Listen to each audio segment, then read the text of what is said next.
संत ज्ञानेश्वर महाराजांची अद्भुत कथा. इंद्रायणीच्या तीरावरची पंचक्रोशी नाना प्रकारच्या वृक्षवल्लरींनी समृद्ध होती. ही पंचक्रोशी पुरातन आहे, फार फार पुरातन. हिचे पुरातनत्व फक्त चतुरांनालाच माहीत. या ठिकाणीच वेदकाळात 1 कोटी यज्ञ झाले होते. या ठिकाणीच ऋषीमुनींनी युगानुयुगे तपे केली. या ठिकाणीच त्रिवेणी गुप्त आहे. इथेच देव पक्षाचे रूप घेऊन फांद्या फांद्यावर पूजन करीत बसतात. चांदणे फिकट मंद दिसत होत्या. लांबवरचे इंद्रायणीचे पाणी निळेसावळे दिसत होते. ताम्हनात पूजेला घेतलेल्या देवासारखे दिसणारे आळंदी गाव दिवसाचा आकार घेऊ लागले होते. हळू बोलू लागले होते.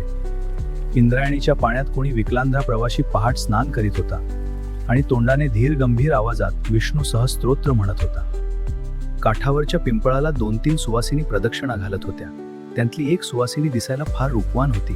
तिच्या रूपाने सावळी पहाट उजळल्यासारखी झाली होती. तिने झुळझुळीत नऊवारी लुगडे नेसले होते. अंगात जरीकाठाची धुतकी चोळी होती. कपाळावर कुंकुम तिलक होता. गळ्यात मंगळसूत्र होते. हातांत साधीच कंकणे होती आणि डोक्यावर केसांचा खोपा होता. बाई रूपवान होती, पण तिच्या चेहऱ्यावर एक मलूल उदास छटेचा तवंग होता. उरात दुखाचे गाव बसावे तशी तिची मुद्रा दिसत होती. तिची शेवटची प्रदक्षिणा चालू असतानाच नदी तीरावरून एक वृद्ध संन्यासी आपली ओळी पावले संथ टाकीत येत होता. तो समोरून येत होता आणि तसाच पुढे निघून जाणार होता. त्याचे कान काळवृक्षाची सळसळ ऐकत होते. त्याच्या डोळ्यांत भूत भविष्य बांधून पडले होते. तो पुढे निघून जाणार तेवढ्यात 2 सुवासिनी झराझरा पुढे झाल्या. हातांतली तबके त्यांनी खाली ठेवले आणि संन्यासाला वाकून नमस्कार केले. सच्चिदानंद सच्चिदानंद चिरंजीव नांदा. त्याच्या आवाजाला विलक्षण धार होती. काळपुरुष बोलावा तसं कणखर पण मधुर आवाजात तो बोलत होता. त्या रूपवान सुवासिनीनेही आता घाई केली. उरलेली प्रदक्षिणा तिने झरकण पुरी केली. सळसळ आवाज करणाऱ्या त्या अश्वत्थाला मनोभावे नमस्कार केला आणि तबक घेऊन ती झाडाच्या त्या संन्यासी समोर आली. तबक खाली ठेवले आणि पदर सारखा करून तिने वाकून त्याला नमस्कार केला. चिरंजीव नांदा पुत्रवती भव. यतिराजांच्या मुखातून आलेला आशीर्वाद तिने ऐकला आणि ती ताठ उभी झाली. स्वामींकडे स्थिर नजरेने बघत राहिली. तिचा चेहरा अधिकच व्याकुळ उदास झाला. त्या काळ्या सावळ्या पहाटेने तिच्या आयुष्याला डंख केला. तिच्या डोळ्यांतून इंद्रायणीने वाट काढले. मुली, तुझ्या डोळ्यांत पाणी का? काही नाही महाराज. नमस्कारासरशी आपण मला आशीर्वाद दिलात, पण काय? निर्माल्याचं फूल कसं होणार? स्वामींनी तिच्याकडे रोखून पाहिले. तुझ्या कपाळी कुंकुम तिलक आहे. गळ्यात सौभाग्य अलंकार आहे. चुडेही दिसतात. सौभाग्यवती आहेस. सौभाग्य आहे.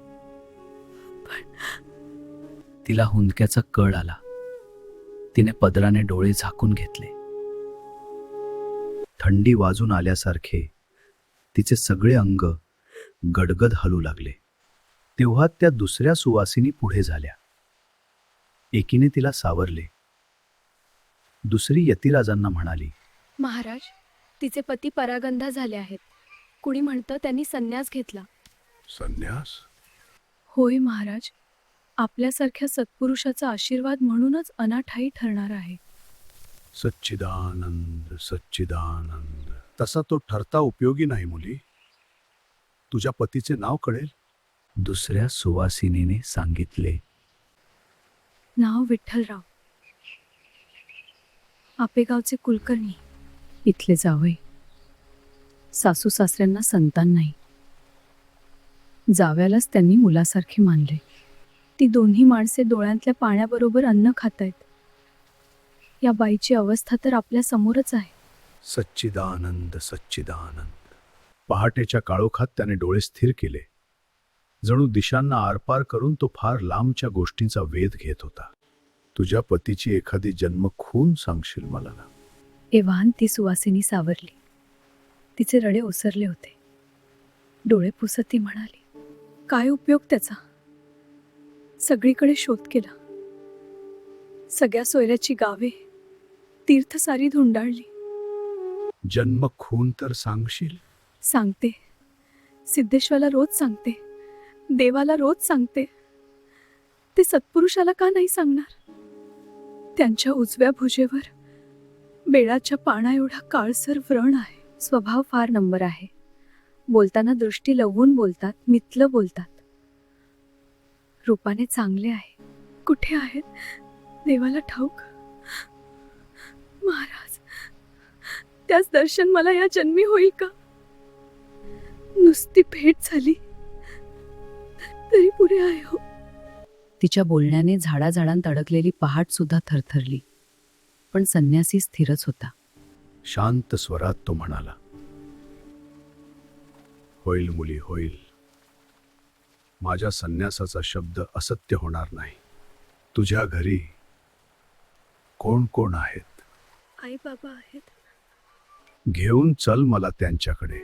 पहाटेच्या अंधार रस्त्याने ती चालू लागला. मागोमाग संन्यासी येत होता. कौळारू घरे, झोपड्या, वाडे मागे टाकीत स्वामींना घेऊन ती घरी आली. तिच्या आईबाबांनी त्यांचे पाय धुतले. त्यांचे आदरातिथ्य करून अत्यंत भक्तिभावाने त्यांना सोप्यावरच्या झोपाळ्यावर बसवले. संन्यासी तिच्या वडिलांशी बोलू लागला. आपले नाव? कमरेत वाकलेला वृद्ध गृहस्थ म्हणाला, मी सिद्धोपंत कुलकर्णी. ही माझी मुलगी रखुमाई. तुमची आणि विठ्ठलपंताची गाठ कुठे, कशी पडली? तो गृहस्थ उदास हसला. आपले जर्जर डोळे त्याने बारीक करीत लांब मागे मागे नेले आणि तळहात उंच करून तो सांगू लागला, त्यावेळी सिद्धेश्वराच्या देवळाकडे चाललो होतो. तो एका झाडाखाली ही स्वारी डोळे मिटून ध्यानावस्था बसलेली होती. संत ज्ञानेश्वर महाराजांची अद्भुत कथा पाहण्यासाठी लाईक करा, शेअर करा आणि एन्शंट इंडिया अनफोल्डला सबस्क्राईब करा.